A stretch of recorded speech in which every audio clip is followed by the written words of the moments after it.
sur nos plaines.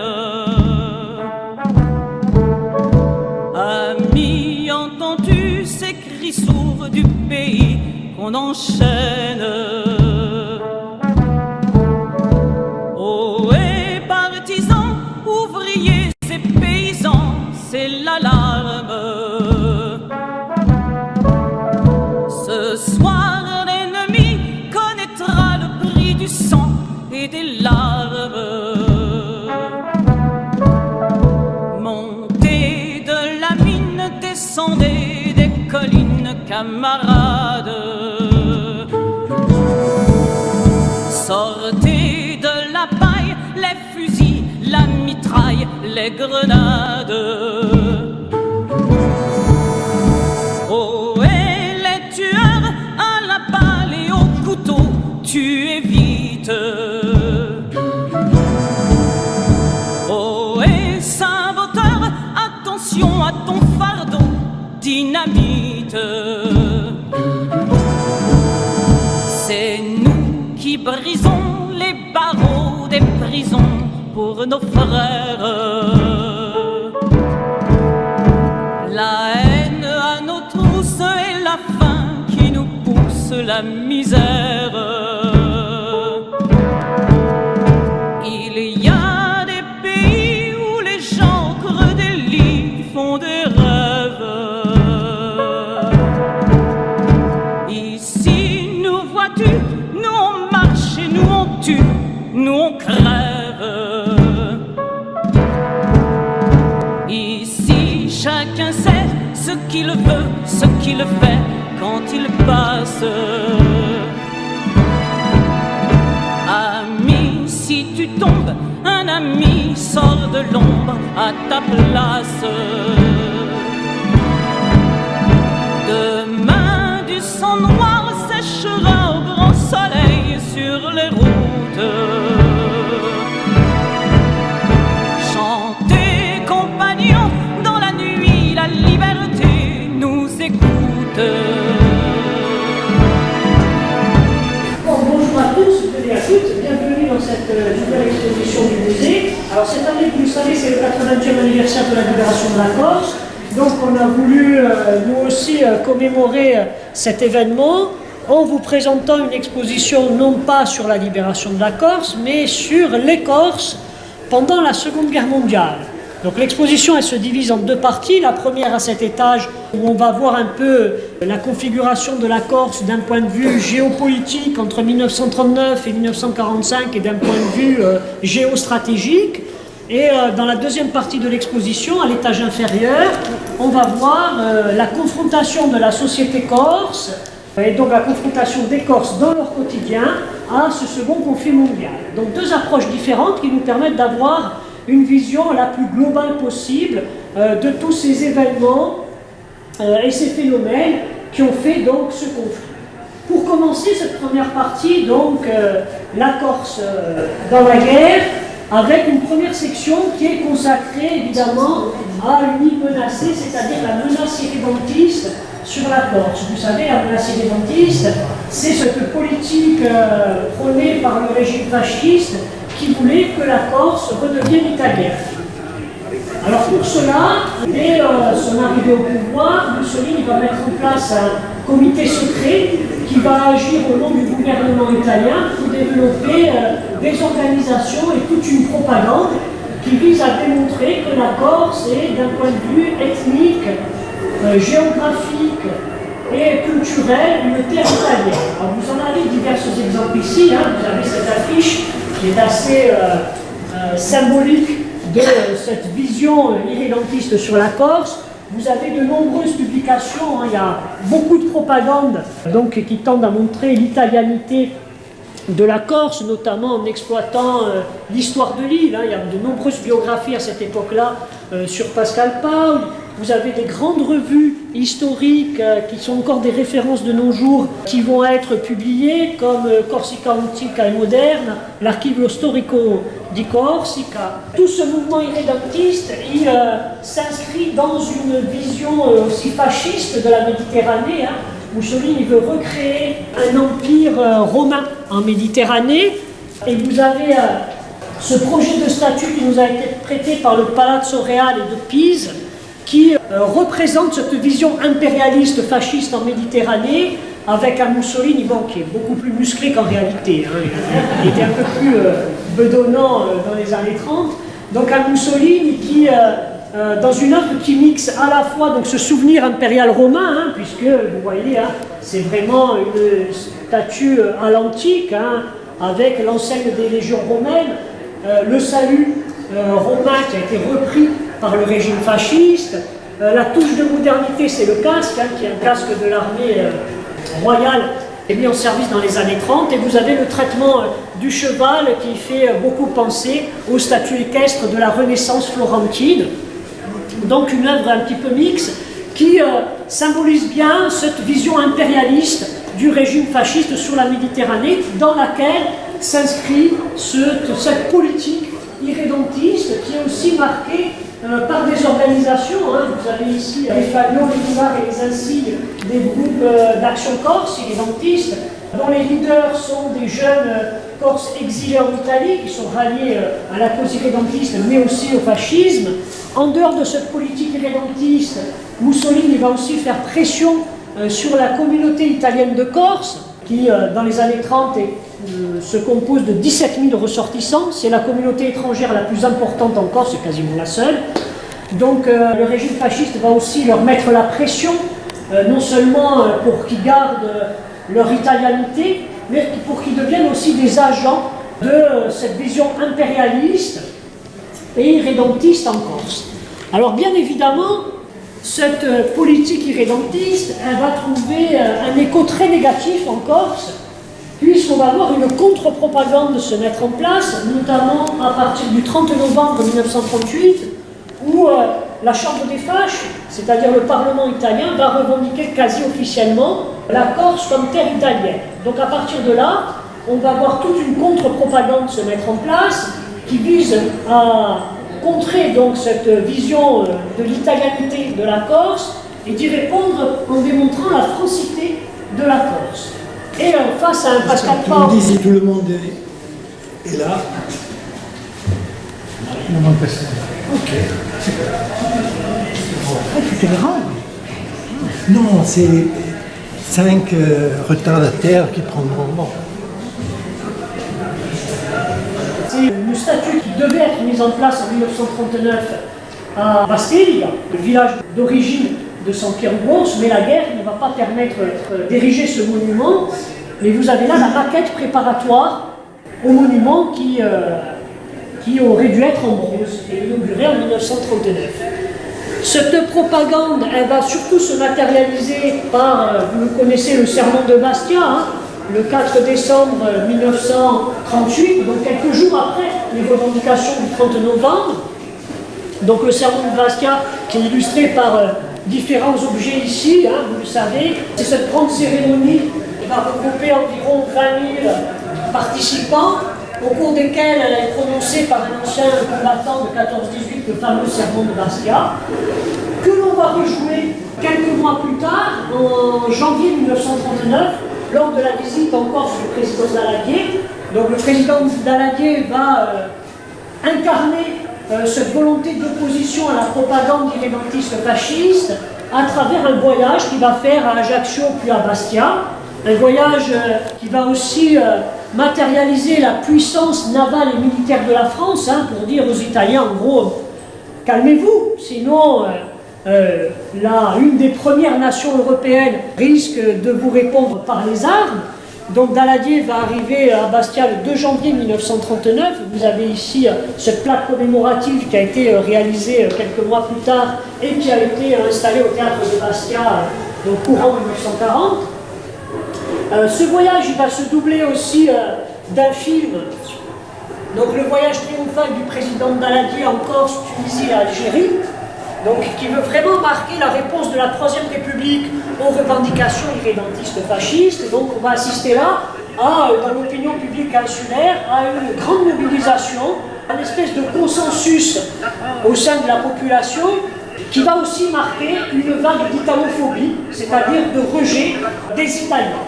Et cette italophobie, elle va connaître une deuxième grande vague lors de la Pâques 1939, en avril 1939, vous l'avez ici dans ce tableau de Caligione.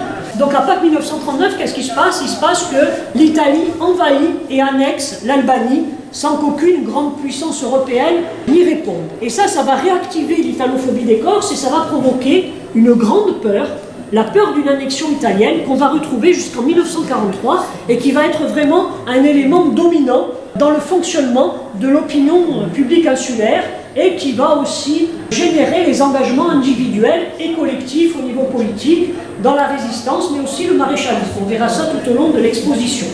Donc évidemment, très vite, les événements internationaux vont rattraper la Corse avec le 2 septembre 1939, la mobilisation.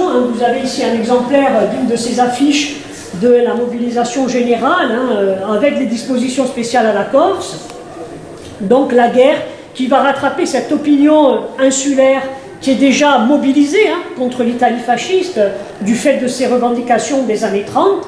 Et cette mobilisation, elle va confronter la Corse au conflit, même si le front, évidemment, avec l'Allemagne est beaucoup plus loin et que l'Italie reste neutre. Et cette confrontation, elle va passer par deux choses principalement. C'est la participation des Corses à l'effort de guerre. Vous avez ici une affiche aux Corses, souscrivez au bombardement. Donc on va beaucoup souscrire en Corse à cet effort de guerre, bien qu'on soit à l'époque un département extrêmement pauvre et périphérique. On va voir les Corses qui répondent favorablement aux souscriptions pour deux raisons. La première, c'est, comme en 14-18, hâter la fin du conflit qui vient de débuter. Et la seconde, c'est montrer leur volonté de rester au sein de la nation face à une Italie fasciste donc, qui revendiquait l'île. Donc deux éléments là aussi primordiaux dans le fonctionnement de l'opinion insulaire.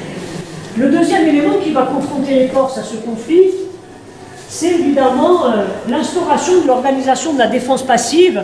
Vous avez ici un plan d'un des abris de Bastia. La défensive, c'était une organisation qui était instaurée dans toutes les communes, y compris dans les villages, et qui était destinée à protéger la population civile des raids aériens. Donc vous allez avoir dans les grandes agglomérations de nombreux abris. Par exemple, sous la place du marché, il y avait un très gros abri qui pouvait abriter plus d'une centaine de personnes. Et on va en avoir ici dans différents points de l'île. On va distribuer aussi à la population des masques à gaz pour se défendre des attaques au gaz. Bref, il y a tout un système dans la vie quotidienne qui commence à être bouleversé en 1939 et qui commence à plonger les Corses directement dans ce conflit, comme le reste de l'Hexagone. Le deuxième élément, c'est évidemment le départ des hommes en âge d'être mobilisés, à peu près 12 000 hommes qui vont être mobilisés. Ça veut dire beaucoup d'actifs qui vont partir et qui vont affaiblir l'économie insulaire qui était déjà très dépendante de ces importations. Donc évidemment, vous connaissez le 173e, le régiment des Corses, qui va combattre dans l'Aisne en juin 1940 et qui va être complètement détruit, avec sur 3000 hommes, seulement 300 qui vont revenir, les autres vont être soit tués, soit faits prisonniers. On va avoir aussi la défense de la Corse qui va devenir un enjeu pour l'état-major, avec différentes fortifications qui vont être construites à partir de la fin de l'année 1939 pour protéger l'île d'une éventuelle attaque italienne, même si l'Italie à cette époque-là est toujours neutre.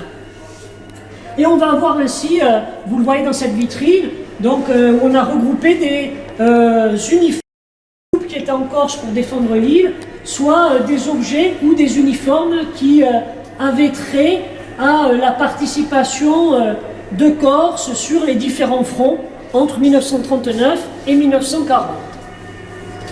La deuxième grande vague d'italophobie, elle va avoir lieu le 10 juin 1940, lorsque Mussolini va déclarer la guerre à la France et à l'Angleterre. Et là, la Corse, cette grande peur que j'évoquais tout à l'heure d'une annexion après une attaque italienne, elle va encore refaire surface dans l'opinion insulaire. Vous le voyez à travers ces affiches. Et donc, on va assister à une deuxième vague de mobilisation anti-italienne dans l'opinion insulaire. On va avoir dans les jours qui suivent cette déclaration de guerre de Mussolini quelques bombardements en Corse de l'aviation italienne qui vont faire quelques dégâts et aucune victime, mais par contre qui vont être l'occasion pour les Italiens de parachuter des tracts irrédentistes. Vous en avez un exemplaire ici, qui va donc expliquer aux Corses que la France les a plongés dans la guerre, mais que l'Italie n'est pas un ennemi, mais est là pour les libérer de la présence française. Donc vous voyez aussi des tracts qui sont écrits en langue corse, et qui vous montrent aussi, bien que la Corse elle soit loin du front du nord ou de l'est de la France, qui va connaître la débâcle, eh bien elle est quand même plongée à travers ces micro-événements dans le conflit, avec toujours ce souci du sort de l'île, qui va vraiment être quelque chose qui va obséder la population insulaire pendant toutes ces années. Alors on a évoqué cette grande peur qui prend naissance à la fin des années 30, cette grande peur d'une annexion italienne, et ce sentiment d'une annexion italienne, il va devenir une réalité le 11 novembre 1942, lorsque les Italiens vont débarquer à la suite du débarquement allié en Afrique du Nord. 3 jours plus tard, les Allemands vont occuper la zone sud, c'est-à-dire la moitié méridionale de la France, et les Italiens vont occuper la Corse. La première ville à être occupée, c'est Bastia, le 11 novembre 1942, et les Corses vont vivre cette occupation comme une annexion de fait. Dans les sources de l'époque, dans les témoignages, on voit très bien que cette présence italienne ne va pas être perçue comme une occupation, mais vraiment comme une annexion masquée, et on a cette grande peur qui devient une réalité. Alors vous avez ici un film de propagande qui vous présente ces premières heures de l'occupation vue par les actualités italiennes. C'est une occupation qui est très dense. Un soldat italien pour 3 habitants, ça fait 80 000 hommes qui vont occuper la Corse, c'est-à-dire une surcharge démographique, alors qu'on a de moins en moins de rotation maritime pour assurer le ravitaillement des populations. On a évidemment une occupation qui est très répressive, contre tous les signes d'opposition à l'occupant italien. Et paradoxalement, on a qualifié cette occupation ici dans l'exposition d'une drôle d'occupation, par analogie à la drôle de guerre. Pourquoi une drôle d'occupation? Parce que bien que cette occupation, à partir du 11 novembre 1942, elle va marquer encore un nouveau relan d'italophobie, et ça va être un des pics aussi du recrutement de la résistance, eh bien, parallèlement à ce mouvement italophobe qui se réaffirme pendant l'occupation, on va voir un autre mouvement tout à fait contraire mais qui est concomitant, c'est celui d'un rapprochement entre occupants et occupés du fait d'une culture et d'une langue commune. Vous allez voir, et peut-être que dans vos familles vous en portez la trace, on va voir des liens qui vont se nouer entre les soldats mobilisés, les simples mobilisés de l'armée italienne, et la population civile, parce qu'évidemment il y a une langue commune. On se comprend, ce qui n'est pas le cas en France continentale, où il y a l'obstacle linguistique avec l'occupant allemand. Et ça, c'est vraiment une spécificité de l'occupation en Corse, c'est qu'on va avoir des échanges qui n'ont rien à voir avec la collaboration idéologique, mais on va fraterniser en quelque sorte avec les soldats italiens, parce qu'on va découvrir qu'eux aussi sont des victimes du fascisme, en dehors bien évidemment des chemises noires et des carabiniers qui assurent l'encadrement de la population, mais le simple mobilisé italien, eh bien, on va découvrir qu'il n'est pas irrédentiste, qu'il n'a aucune envie de faire la guerre, de combattre, et qu'il n'a qu'une idée, c'est de rentrer chez lui, de retrouver sa famille. Et on va voir comme ça, par exemple, des familles corses qui vont accueillir un soldat italien pour écouter la BBC. On va en recevoir à la maison pour les faire manger, on va sympathiser avec eux, on va les inviter à des mariages. Donc on a vraiment une proximité qui va se faire jour, mais qui ne veut pas dire que ça va annihiler l'esprit de résistance qui commence à apparaître dans la population à ce moment-là de façon beaucoup plus marquée que dans les mois auparavant. Et pour revenir sur la dureté de cette occupation en Corse, vous avez ici les dispositions du commandement italien qui interdit à peu près tout, aussi bien l'écoute de la radio alliée qu'évidemment la détention d'armes, que les manifestations publiques. Donc on voit vraiment qu'en dehors de ce mouvement de rapprochement entre occupants et occupés, il y a quand même une répression et un encadrement de la population par l'armée italienne. Alors très rapidement, au cours de ces mois d'occupation, la résistance évidemment va prendre de plus en plus de force. Le 25 juillet 1943, Mussolini est destitué par le Grand Conseil fasciste, et à partir de ce moment-là, pour toutes les populations occupées par l'Italie en Méditerranée, tout le monde comprend très bien que l'Italie va prochainement signer un armistice. L'armistice de l'Italie avec les Alliés semble inéluctable pour tout le monde, compte tenu de la chute de Mussolini.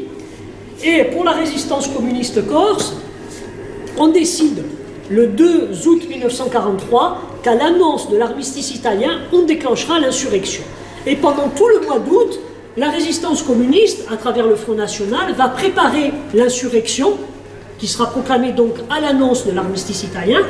Et vous avez ici le cahier de Raoul Benigni, qui était un des responsables communistes de la résistance, et qui note au jour le jour tout ce qu'il prépare pour lancer cette insurrection libératrice. Alors cette insurrection libératrice, elle est décidée par la résistance corse, en opposition au général Giraud, qui a pourtant alimenté la résistance corse et qui va être contre une insurrection.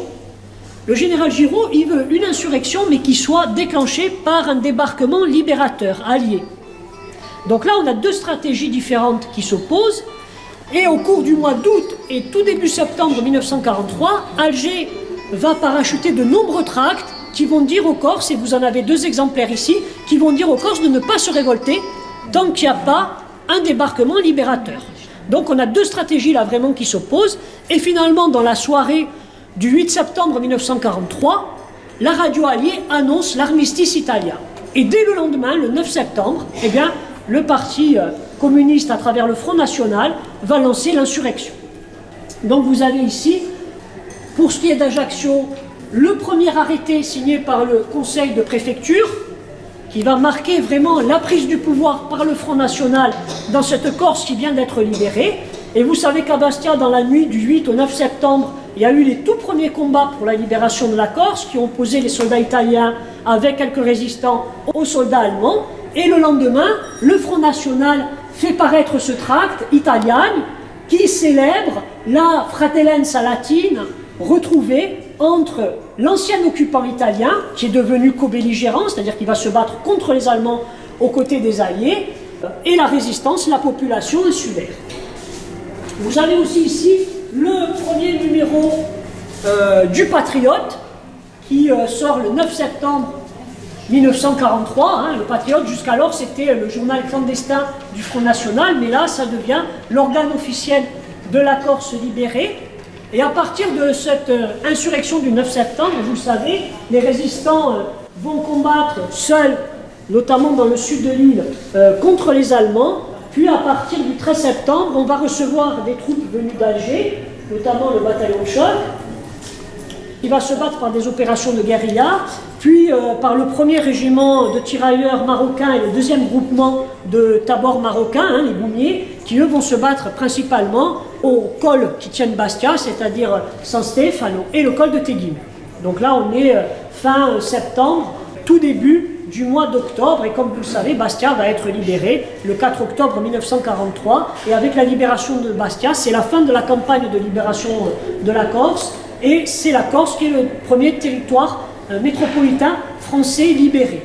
Alors vous avez ici de nombreuses actualités qui vous présentent à la fois cette campagne de Corse vue par les Allemands et vue par les Alliés. Vous avez les dessins de Roger Joanneau Herrera, qui est un peintre aux armées qui va suivre les Goumiers et qui va faire de nombreuses esquisses de cette campagne de Corse, dont celle-ci qui représente Ernest Bonagauche, pour ceux qui l'ont connu, celui qui a guidé les Goumiers au col de Teguim. Vous avez aussi toutes les tenues des différents belligérants, c'est-à-dire les Goumiers, les tirailleurs marocains, les soldats italiens qui ont appuyé la résistance corse, un résistant, un bataillon de choc, et vous avez aussi le côté des méchants, entre guillemets, avec tout ce qui est des Allemands, puisque vous savez qu'ici il y avait une brigade d'assaut SS, qui a été rejointe pendant ces combats libérateurs par une unité d'élite de l'armée italienne qui était stationnée en Sardaigne. C'est les parachutistes de la NEM, qui était une division parachutiste qui va se rallier aux Allemands pour être rapatriée en Italie, où elle va former le noyau dur de l'armée italienne, de ce qu'on appelle la RSI, la République sociale italienne, une fois que Mussolini sera libéré par les troupes allemandes, et qui va créer un État fantoche dans le nord de l'Italie. Vous avez aussi au fond de la section là-bas ce qu'on a appelé l'écho de la libération de la Corse, parce qu'effectivement, en tant que premier département métropolitain libéré, eh bien, la libération de la Corse va être très médiatisée par la presse alliée. Vous en avez quelques exemples sur les murs, aussi bien par la presse de la France combattante, la France libre, que par les médias anglo-américains. Donc c'est vraiment à cette époque-là un événement, et ce sera même un exemple pour la résistance en France qui est encore occupée. Une fois cette libération terminée, la Corse va jouer un rôle extrêmement stratégique pour les Alliés. Son surnom d'USS Corsica, l'USS c'est la mention des navires américains. Donc l'USS Corsica par analogie à un porte-avions, parce que elle va vraiment devenir, de par sa position géographique, la zone la plus au nord du front méditerranéen pour les Alliés. Et ces deux Corses, près de 50 000 soldats alliés, donc presque autant que d'anciens occupants italiens, qui vont stationner à partir de novembre 1943 des Américains, des Anglais, des Néo-Zélandais, des Australiens, qui vont donc composer une force qui va être destinée à libérer depuis la Corse le continent européen qui est toujours sous occupation allemande. Alors cette participation à la libération de l'Europe de la Corse, elle va se manifester par des raids aériens. On va créer en Corse ou réaménager 17 aérodromes, essentiellement sur la côte est de l'île. Et depuis ces aérodromes vont partir quotidiennement des raids aériens sur l'Italie pour attaquer la ligne gothique et la ligne Gustave, qui était tenue par les Allemands, alors que les Alliés étaient en train de remonter l'Italie depuis le sud. On va voir aussi des bombardements depuis la Corse sur les grandes villes du sud de la France, principalement Toulon et Marseille, qui sont des ports stratégiques. On va avoir depuis la Corse des raids aériens par le col du Brenner jusqu'en Allemagne nazie. Donc vraiment, d'un point de vue de la guerre aérienne, la Corse a joué un rôle extrêmement stratégique, tellement stratégique d'ailleurs que toutes les forces alliées en Sardaigne vont être rapatriées en Corse. Donc ça va vraiment être le centre névralgique de cette libération de l'Europe depuis la Méditerranée. En dehors des raids aériens, on va aussi avoir des raids maritimes. Vous le voyez ici, Bastia va jouer un grand rôle dans ces raids maritimes. Vous le voyez à travers ce tableau du peintre Marc Bardon, qui représente des vedettes américaines dans le Vieux-Port. Vous avez cette vidéo qui vous présente aussi la vie quotidienne dans le Vieux-Port avec cette présence de l'US Navy. Et ces navires, ils vont faire des raids aériens sur le littoral français et italien, des raids essentiellement de commando. Puis, pour le débarquement en Provence du 15 août 1944, eh bien, c'est depuis la Corse que vont être acheminées une grande partie des troupes qui vont participer au débarquement et à la libération du sud de la France. Vous avez dans ces vitrines de nombreux uniformes et pièces d'équipement de vétérans, principalement américains, qui ont participé donc à cette présence alliée en Corse entre novembre 1943 et avril 1945. Et ce qu'il faut savoir aussi, c'est dans cette période-là, on va avoir, et j'attire votre attention dessus, un grand nom de la littérature. Voilà, tout à fait. Donc Antoine de Saint-Exupéry, qui va servir comme observateur dans une unité d'aviation alliée, et qui va faire, vous le savez, son dernier vol en août 1944. Il sera abattu lors d'un vol de reconnaissance sur le sud de la France. Et je ne sais pas si vous vous rappelez, mais en 1998, un pêcheur a retrouvé sa gourmette.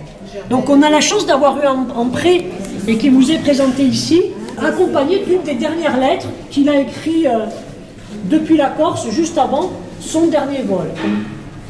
Tout ça pour vous dire que cette histoire, elle n'est pas que militaire, il y a aussi une histoire culturelle à découvrir à travers ces événements.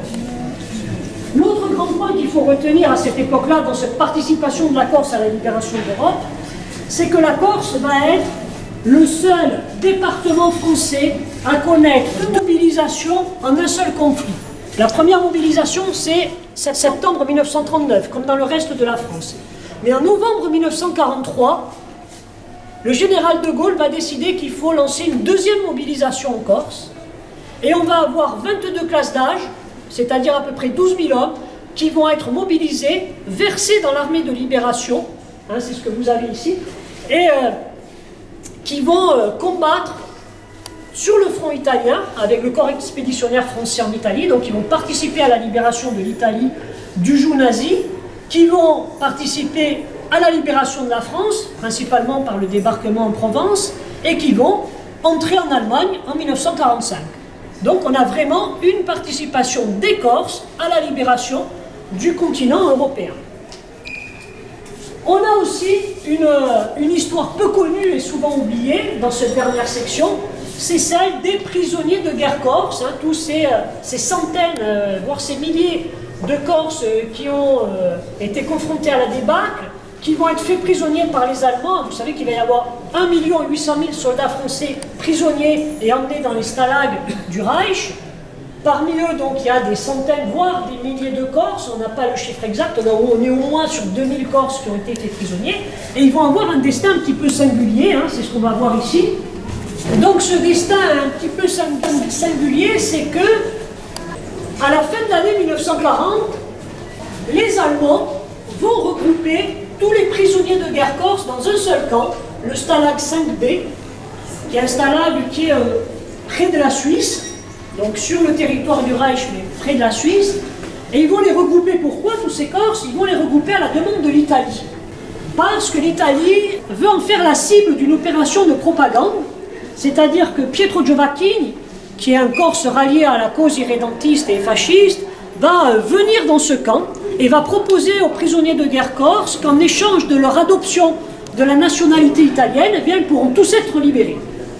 Donc évidemment, il va essuyer un refus collectif et général. Donc cette opération de propagande est un échec. Mais malgré tout, les Allemands vont pendant un moment laisser tous ces Corses dans ce camp et on va assister à de très nombreuses évasions, que le camp est très proche de la Suisse. Et si un prisonnier de guerre arrive à rejoindre la Suisse, à passer la frontière helvético-allemande, eh bien il sera automatiquement considéré comme libre et rapatrié en France par la Suisse. Donc on va voir que beaucoup de ces Corses vont tenter l'évasion et vont souvent la réussir en mettant en place tout un système d'évasion, hein, un peu comme dans La Grande Évasion, si vous avez vu le film, eh bien c'est un peu la même chose qui va se produire dans le camp des Corses, à un tel point qu'au bout d'un moment, les Allemands, n'arrivant plus à gérer la situation, eh bien, vont dispatcher tous les Corses dans différents stalags et oflags sur le territoire du Reich, mais ce qui ne va pas empêcher qu'on retrouve au sein de cette population corse dans les stalags une nette propension à l'évasion. C'est-à-dire qu'il y a beaucoup plus de Corses qui s'évadent si on les compare aux autres prisonniers de guerre français. Et il y a un deuxième élément, c'est que dans tous ces camps, les Corses vont avoir tendance à se regrouper, à reconstituer une communauté corse, avec vraiment une sociabilité corse, même dans les camps les plus reculés ou dans les camps de représailles, c'est-à-dire les camps disciplinaires, comme le stalag de Koberdzin, qui est en Pologne, dans lequel on retrouve beaucoup de Corses, parce que ce camp était destiné justement à tous ceux qui avaient 2, 3 ou plus tentatives d'évasion. Donc c'est vraiment un camp disciplinaire dans lequel il y a beaucoup de Corses. Donc tout ça pour vous dire que pendant longtemps, ça a été une histoire qui a été complètement oubliée, mais qui raconte vraiment quelque chose de spécifique sur le vécu des insulaires qui sont confrontés à ce conflit. Voilà, là on a essayé de brasser un petit peu tout l'aspect politique, géostratégique et militaire de la Corse pendant ce conflit. Et maintenant on va descendre à l'étage inférieur et on va voir comment au quotidien les Corses sur l'île ont vécu cette Deuxième Guerre mondiale.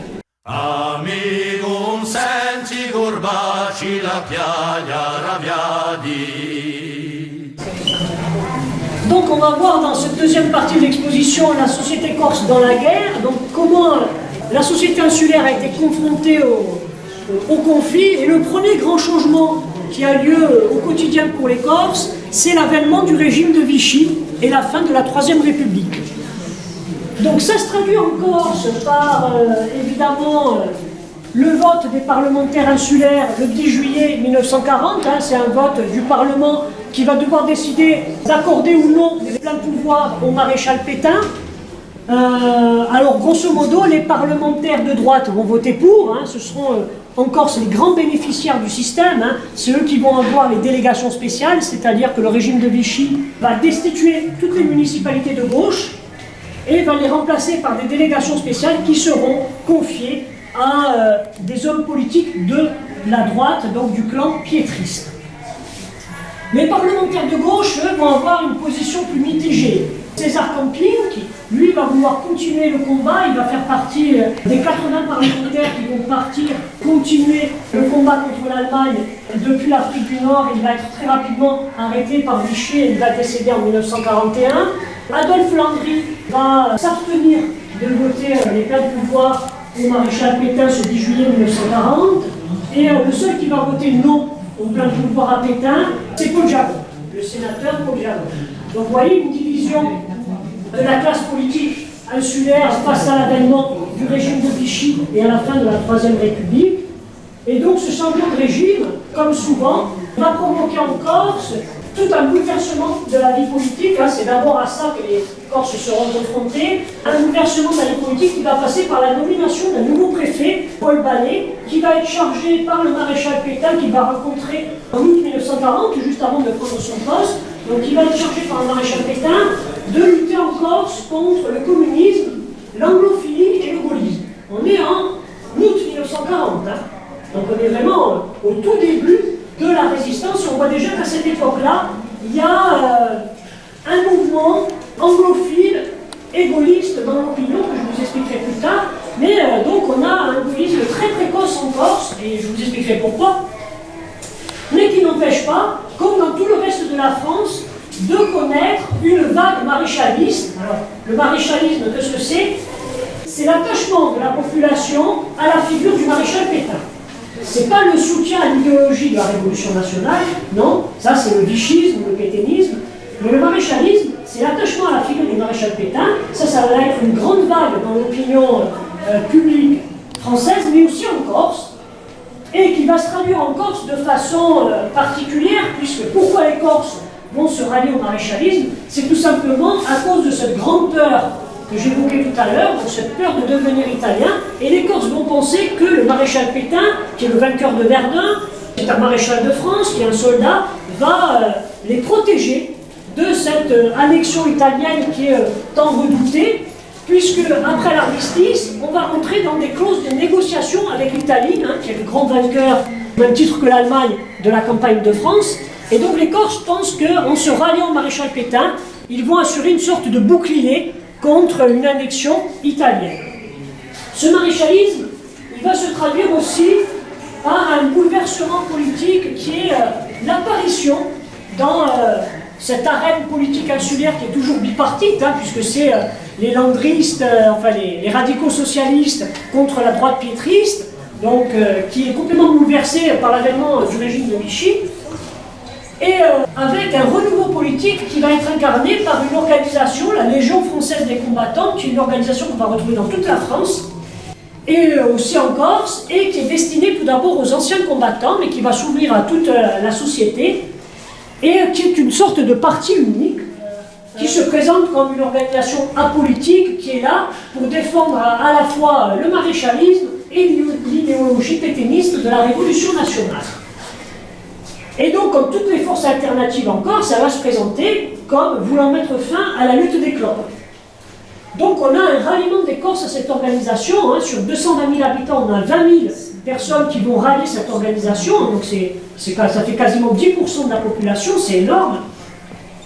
Mais très vite, ces espoirs que les Corses vont mettre d'un Pétain qui protège la Corse d'une annexion italienne et d'une Légion française des combattants, qui est une organisation apolitique qui met fin à la lutte des clans, ces idées-là vont se heurter à la réalité. Et la réalité, qu'est-ce que c'est?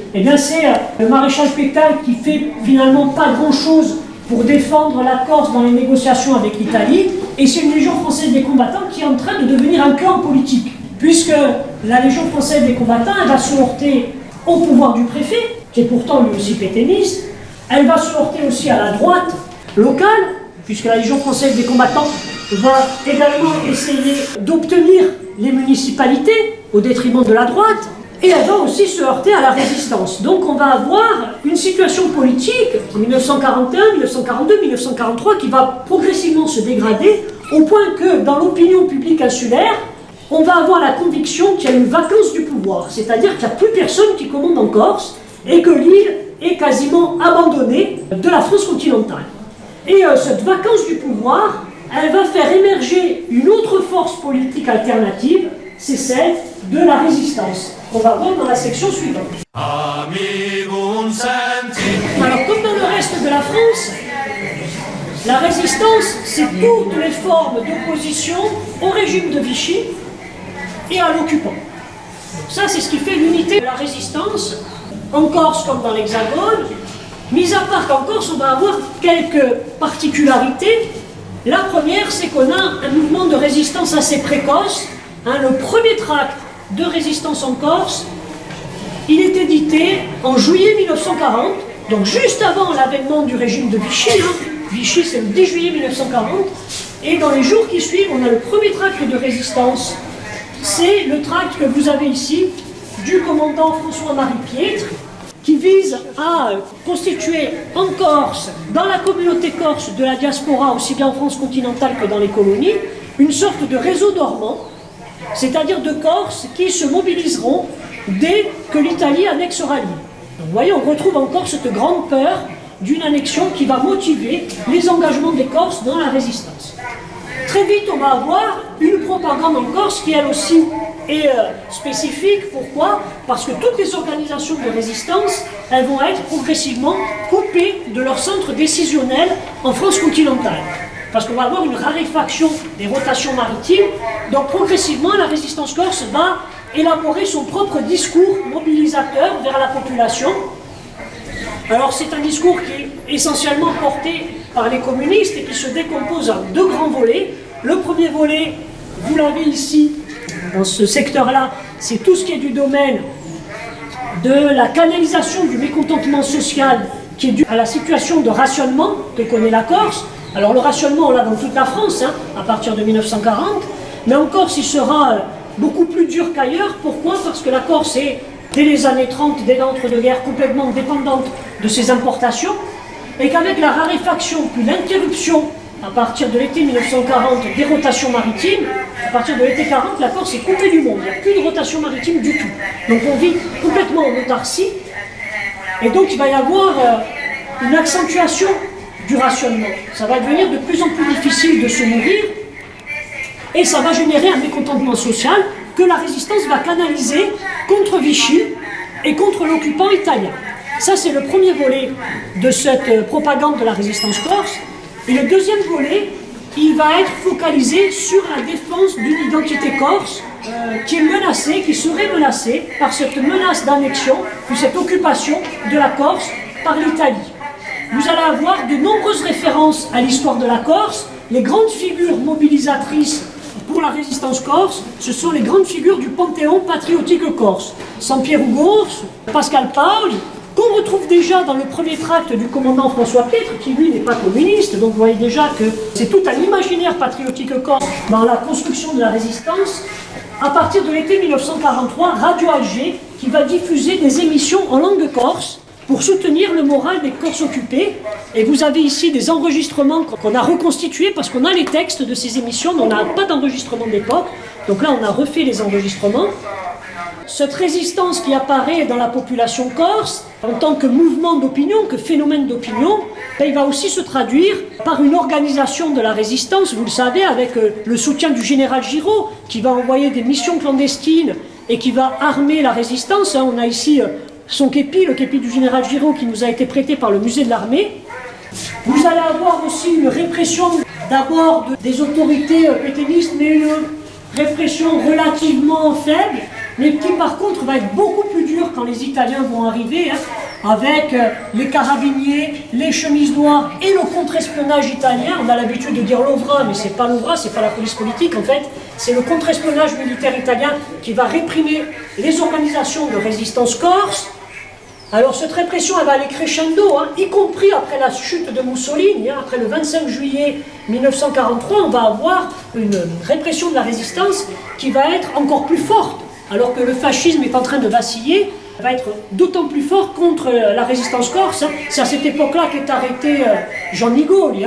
Bon, je vais vous montrer aussi que la répression italienne elle a été très forte.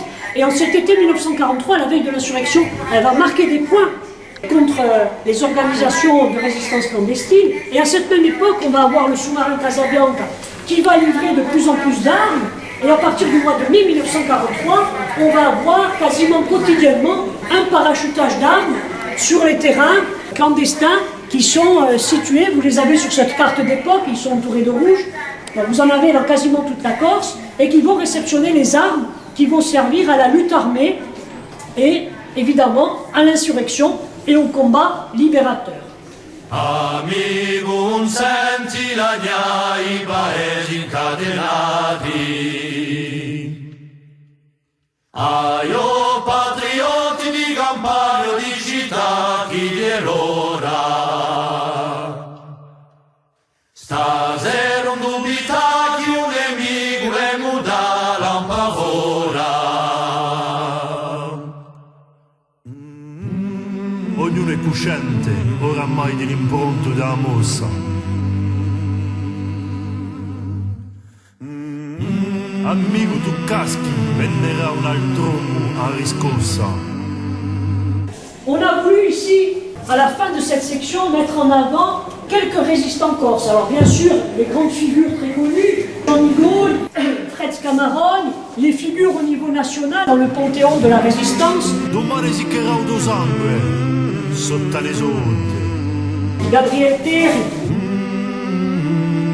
Cantate fratelli, cantate, chi ci sente libertà stanotte. C'est nous qui sillons les barreaux des prisons pour nos frères. La haine à nos trous, c'est la faim, Et Daniel Casanova. la misère. Il y a des pays où les font des rêves. Ici, nous vois-tu, nous on marche, nous on tue, nous on crève. Ici, nous vois-tu, nous on marche, nous on tue. Si vous vous en rappelez, en août 2022, on avait fait un appel à une collecte auprès des particuliers. Et vous avez ici le résultat de cette collecte, c'est-à-dire qu'on a voulu faire des zooms à travers des Corses qui s'étaient engagés dans la résistance, soit en France continentale, soit ailleurs, dans les forces françaises libres, en Angleterre ou dans les colonies. Pour vous montrer que cette résistance corse, elle n'est pas seulement en Corse, hein, d'où le titre de la section, la résistance corse dans l'île et ailleurs. L'apparition du phénomène résistant dans la société insulaire, on va voir ici comment les Corses vont vivre au quotidien le conflit. Ces répercussions du conflit dans la Corse des années 1940-1945, ils vont se traduire par une vie quotidienne qui va être complètement bouleversée, je vous le disais, hein, par les conditions socio-économiques qui vont vraiment être le premier impact que les Corses vont découvrir dans leur vie quotidienne. Donc une Corse qui est de plus en plus isolée, je vous le disais, on va réduire le nombre de bateaux au cours de la guerre qui font les rotations entre la Corse et le continent ou l'Afrique du Nord. On va réduire le nombre de bateaux, on va réduire la capacité des bateaux et on va réduire le nombre de rotations de ces bateaux. Donc on va avoir de moins en moins de liens avec la France continentale. Les liens vont complètement s'interrompre avec l'Afrique du Nord d'où venait le blé, essentiellement, à partir du 11 novembre 1942, hein, donc lorsque les Alliés vont prendre pied en Afrique du Nord, il ne va plus y avoir de relation avec la Corse qui est toujours occupée. Lorsque la Corse sera libérée le 4 octobre 1943, on ne va plus avoir de relation avec la France continentale, avec Nice, Toulon, Marseille, qui sont encore occupés, donc on va être complètement isolé. Et cet isolement de l'île, il va se doubler d'un isolement au sein du territoire insulaire, puisqu'il n'y a plus d'essence, il n'y a plus de charbon. Donc par exemple, si je prends l'exemple du train, il y avait 7 rotations de trains entre Bastia, Porto Vecchio, Ajaccio, Calvi par jour avant la guerre. Il y avait des rotations pour le fret et des rotations passagers. Et pendant la guerre, on n'a plus qu'une seule rotation de train par semaine, plus par jour. Donc dans les 7 par jour, on ne tombe plus qu'à une par semaine, qui est à la fois pour le transport de passagers et pour le transport du fret. Et à l'été 43, il n'y a plus de train en Corse, parce qu'on n'a plus de charbon. Donc vous voyez que les difficultés de communication ne sont pas que dans le sens Corse extérieur, mais aussi au sein de la Corse elle-même. Et il y a tellement plus de rotation, vous savez que pour les voitures, on met en place le gazogène, hein, c'est-à-dire qu'il va remplacer l'essence. Et le grand luxe de l'époque, en Corse comme dans toute l'Europe occupée, c'est d'avoir un vélo, évidemment. Parce que les déplacements, ceux qui ont un vélo ont une chance. Vous avez ici, dans cette vitrine, tous les carnets, tous les tickets de rationnement. Vous savez que pour toutes les denrées de consommation courante, il fallait être inscrit. On avait une carte individuelle selon son âge, selon le travail qu'on effectuait. Et donc, on va voir, donc, pour pallier ce système de rationnement, un système D qui va se mettre en place. On va voir des productions archaïques qui avaient été arrêtées dès la fin du 19e siècle, qui vont être remises en état de marche. Par exemple, vous avez ici une poterie en terre amiantée, qui est une production traditionnelle corse qui avait été arrêtée au 19e siècle, qui est recommercialisée et refabriquée parce qu'on ne trouve plus d'ustensiles de cuisine, tout simplement. Vous avez les outils traditionnels d'agriculture comme la roustagne et l'arère qui vont resservir parce que dans les années 30, on a laissé tomber les cultures en terrasse du fait de l'émigration des Corses. Et comme dans les villages, on va avoir un retour des réfugiés, principalement des Corses qui sont dans les grandes villes, mais des Corses de la diaspora qui étaient aussi dans les grandes villes comme Paris, Marseille, Toulon, qui vont être la cible des bombardements alliés, donc une grande partie vont revenir en Corse, donc il va falloir les nourrir. Donc pour les nourrir, on va remettre en état les cultures en terrasse. Donc il y a tout un mouvement comme ça de système D à l'Ouzougours qui va apparaître pour pallier les difficultés quotidiennes de ravitaillement. Ces difficultés quotidiennes, elles vont non seulement se traduire à travers le ravitaillement, mais à travers aussi la façon de se vêtir. Hein. Si vous rentrez dans cette petite salle, moi je ne peux pas rentrer parce qu'elle est petite, donc allez-y vous d'abord. On va retrouver les bouleversements de ce rationnement qui sont liés à la mode. Bon, c'est à cette époque-là qu'on va voir apparaître les chaussures à talons, à semelles compensées, en noir, avec une mode aussi qui détourne les uniformes pour en faire des pièces d'habillement civil, parce qu'on n'a plus de textile. On a aussi le textile qui est rationné. Et là aussi, vous allez retrouver des techniques de tissage traditionnelles qui réapparaissent alors qu'elles avaient aussi disparu au XIXe siècle, comme le palouveau, ce drap de brebis dont vous retrouvez un gilet ici qui a été fabriqué dans les années 40 dans le Cap-Corse. Vous allez retrouver aussi comme système D l'apparition des sandales, qu'on porte aussi bien en été qu'en hiver, parce qu'elles nécessitent moins de cuir. Hein, ce sont des lanières de cuir qu'on récupère et qu'on rivette. En fait, il y a tout un mouvement aussi de bouleversement quotidien dans les pratiques vestimentaires.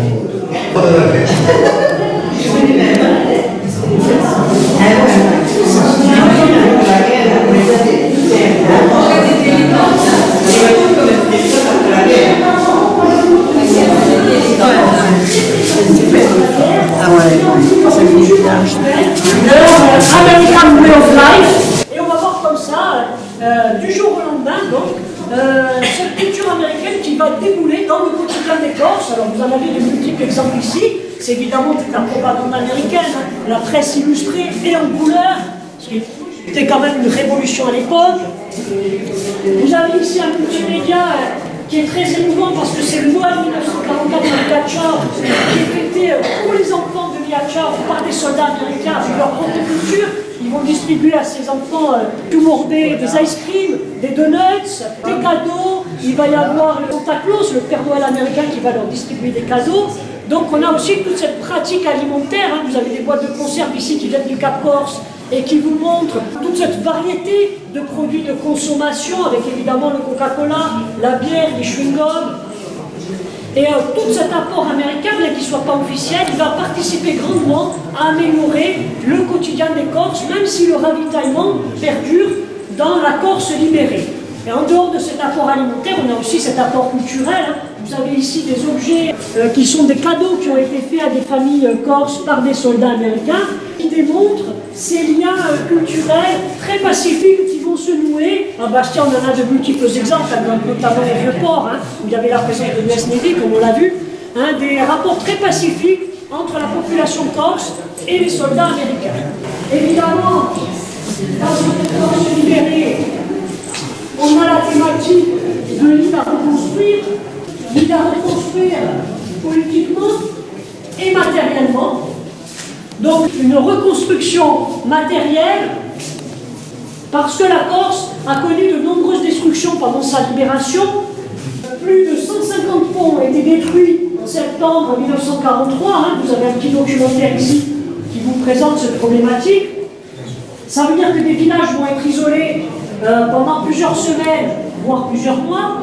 Vous avez ici une bande tactile qui vous présente les destructions à Bastia, puisque Bastia va être la seule ville qui a connu plusieurs bombardements au cours des combats libérateurs. Et ici, vous avez une carte où vous pouvez interroger toutes les zones marquées d'un cercle et vous pouvez découvrir toutes les photographies des différents quartiers de Bastia bombardés pour vous donner l'ampleur des dégâts. Bastia, c'est un immeuble sur 3 qui va être détruit, plus de 4000 appartements détruits, 1000 familles qui seront sans abri à la veille de l'hiver 1943-1944. Donc la Corse va aussi reconstruire, à travers la reconstruction des ponts et de la ville de Bastia, ce phénomène beaucoup plus général en Europe à l'issue de la guerre, qui est le phénomène de la reconstruction, avec l'aide évidemment des Américains et des prisonniers de guerre allemands qui vont servir de main-d'œuvre dans ce phénomène de la reconstruction matérielle de ville.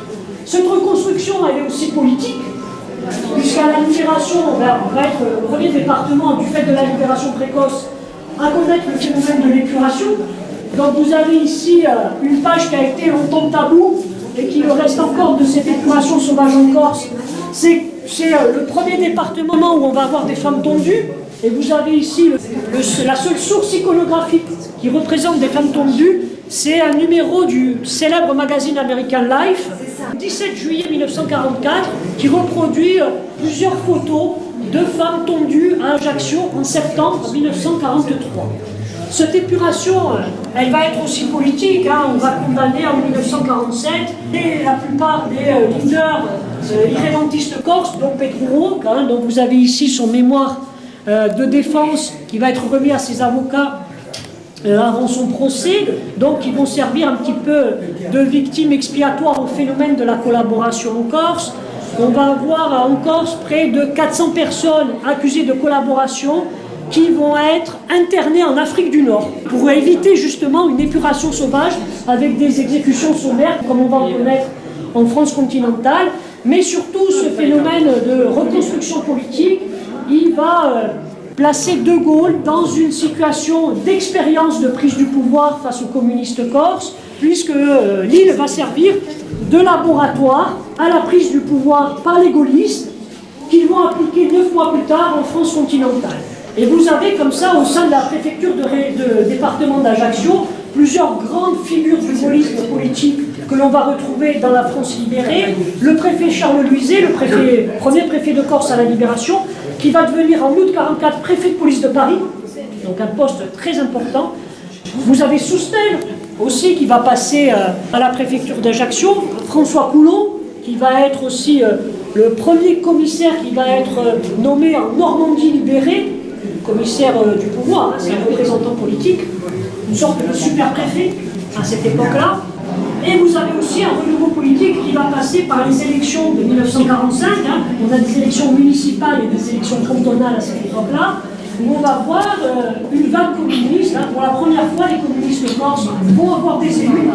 Et la figure emblématique de ce bouleversement politique par les communistes, c'est évidemment Arthur Djebrol, le responsable du Front National, qui va être élu parlementaire et maire d'Ajaccio, alors que pendant des décennies, voire des siècles depuis un siècle depuis le Second Empire, Ajaccio est tenu par les bonapartistes. C'est le bouleversement politique que cette libération va également engendrer. Alors évidemment, la guerre pour l'Europe va se terminer pour la Corse le 8 mai 1945, c'est la dernière petite scène de l'exposition, avec vraiment un mauvais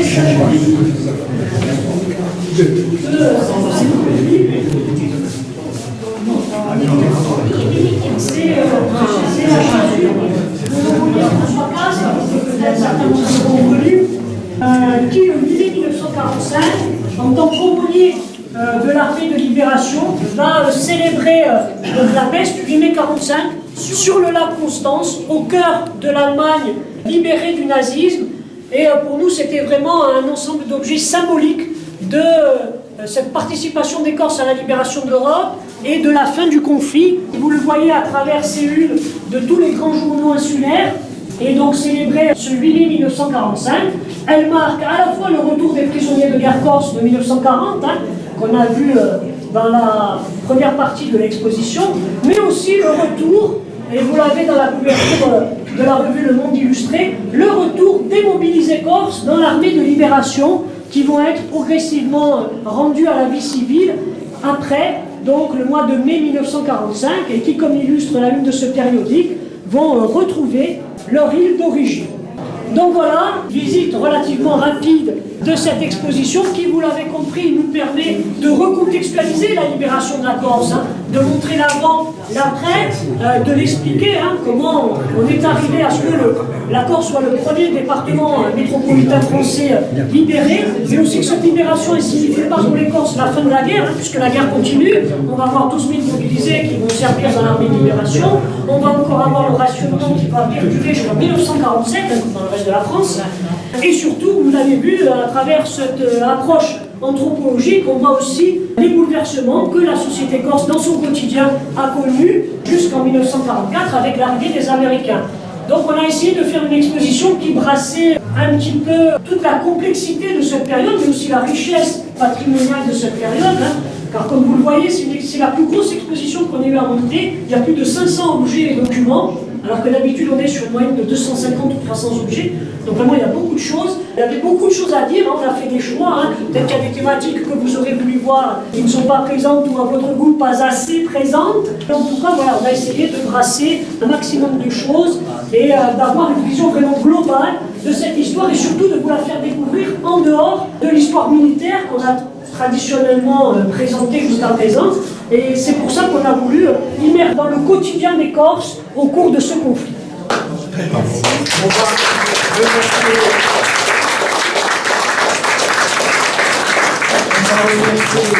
Sylvain Grégoire, avant de commencer la visite, j'avais dit que tous les maillons, du début de l'historien jusqu'au commissaire et jusqu'au conservateur qui accueille donc l'expo, il a été du début jusqu'à la fin de ce grand travail et on ne peut que le féliciter. Merci et puis nous avons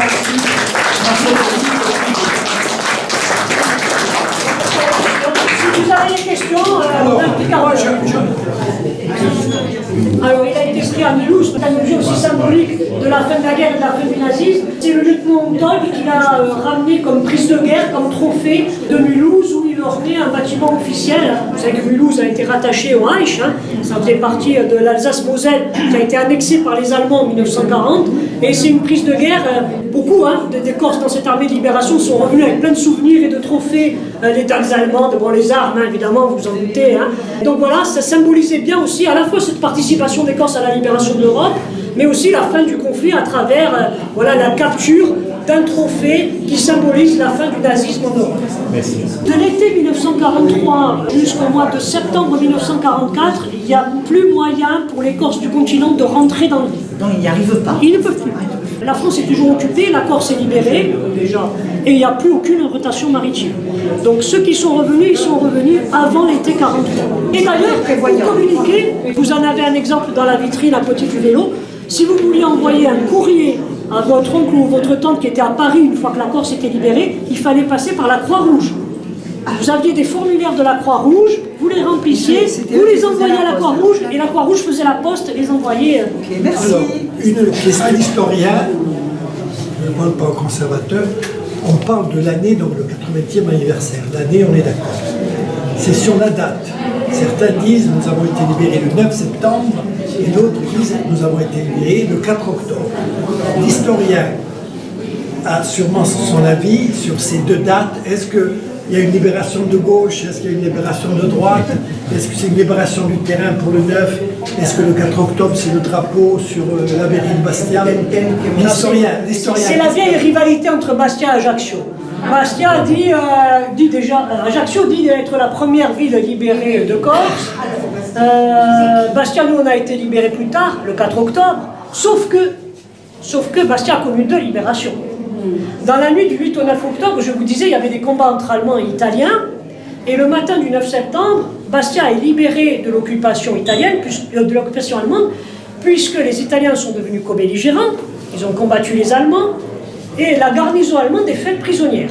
Tous les prisonniers sont regroupés devant l'ancien hôtel Valère, qui était la poste à cette époque-là. Donc on a les photos, hein. Vous pouvez la voir dans un des documentaires qu'on a fait à l'étage, sur une des vidéos. Donc Bastia est libéré le 9 au matin avant Ajaccio, quelques heures avant Ajaccio. Le seul problème, c'est que le 13 septembre, les Allemands vont reprendre la ville. Donc on a une nouvelle occupation jusqu'au 4 octobre. Alors après, ce qu'on commémore, quand on commémore le 9 septembre, on commémore l'insurrection. Et lorsqu'on commémore le 4 octobre, on commémore la libération. C'est pas pareil. Merci. Merci à vous.